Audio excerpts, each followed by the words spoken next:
The brain is composed of roughly 100 billion neurons and weighs about 1.5 kilograms. It is one of the most complex things we've known to date.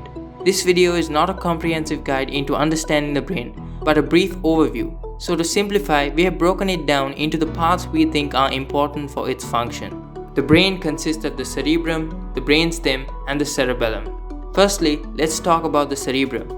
The cerebrum is separated into two cerebral hemispheres, and the inner layer of these hemispheres is composed of white matter, while the outer layer is composed of grey matter. Each of these hemispheres consists of four lobes: the frontal lobe, the parietal lobe, the occipital lobe, and the temporal lobe, or in short, FPOT to help you remember. Now let's get into some brief specifics.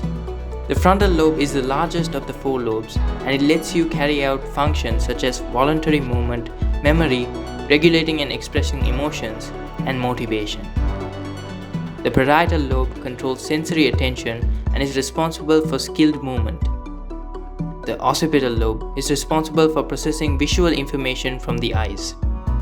Lastly, the temporal lobe is responsible for processing sensory information, emotions, and recognizing faces. That was all about the cerebrum.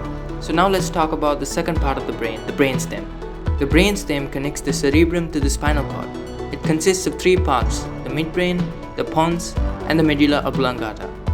The midbrain helps with motor movements such as movements of the eye, visual and auditory processing, and more. The pons is responsible for respiration, sleeping, swallowing, facial expressions, and so on. The medulla oblongata is responsible for coordinating messages with the spinal cord. And now, we get to the third and final main part of the brain we will be covering in this video: the cerebellum.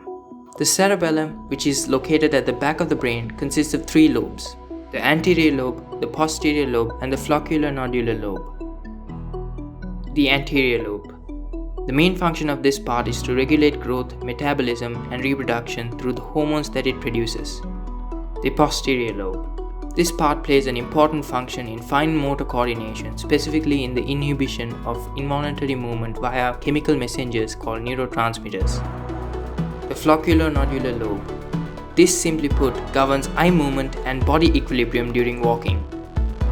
Having said that, we've reached the end of the video, and as we explained before, the brain is a complex organ that requires attention to detail, and we have simply touched the tip of the iceberg.